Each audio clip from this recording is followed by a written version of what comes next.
the drums in the Beatles, you know. But when you work with him, the shock is that he's quite a disciplinarian. You know, he's very disciplined. And I think one of the reasons the Beatles were as good as they were was actually, and surprisingly, because Ringo was a severe taskmaster. I mean, he was a perfectionist. Not only when I played with him, not only with their songs, but with mine. And that was a surprise to me.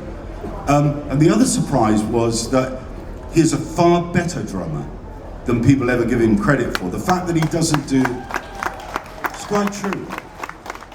You know, he's never been one of those players who did a lot of drum fills or, you know, showing off or like that.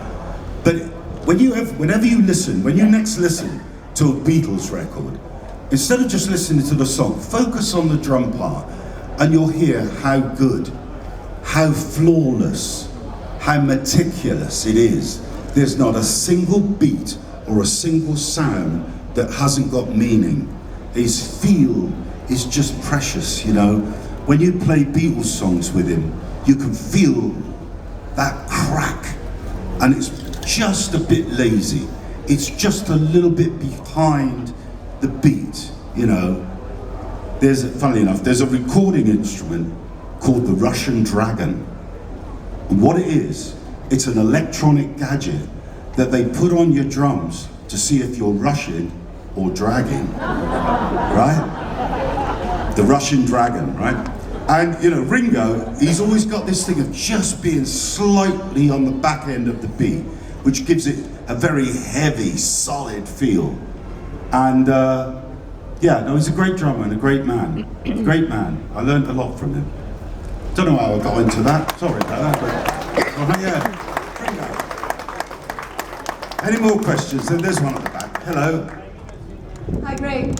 Hello. Thrilled to have you on this cruise with us. Very nice to be here. I know you can't possibly remember all the shows you did, but the only time I ever saw ELP was in the summer of '74, and there was a big festival called August Jam. I remember you. It was in Charlotte, North Carolina. Oh yeah?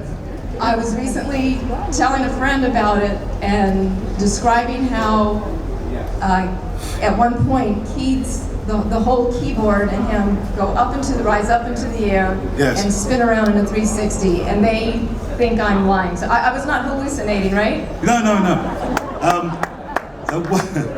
At one stage we had a flying piano. It was a Steinway piano. It was a fake one, I have to admit now. So it had no insides in it, you know. But the idea was that Keith would sit at it, he'd be strapped in, and the piano would, you know, there was a lot of smoke and stuff, and the piano would start to rise up in the air, and it would get about 15, 20 feet in the air, and then it would start to spin with him on it, you know, and he'd be playing while it was going on. So he had this spinning piano and him playing, you know, and then there would be more smoke until the piano was spinning in smoke, and then there'd be a huge explosion and it would disappear. Now I can't tell you how it was made to disappear, but that's what happened. So yes, it was actually part of the ELP show at one time, but there was a few times Keith actually hurt himself doing it, so we had to stop it.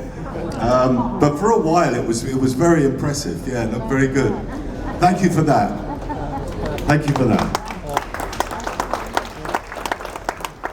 Yes, hi. Ah, hello. Hello. At Christmas time, when all the radio stations are playing Christmas music nonstop, Yeah. one of the things that I really look forward to is hearing I Believe in Father Christmas, far and above almost any other Christmas song. And I was just wondering if you had any special thoughts or comments about that song. Well, first of all, now you bring it up, I'll play it for you in the show.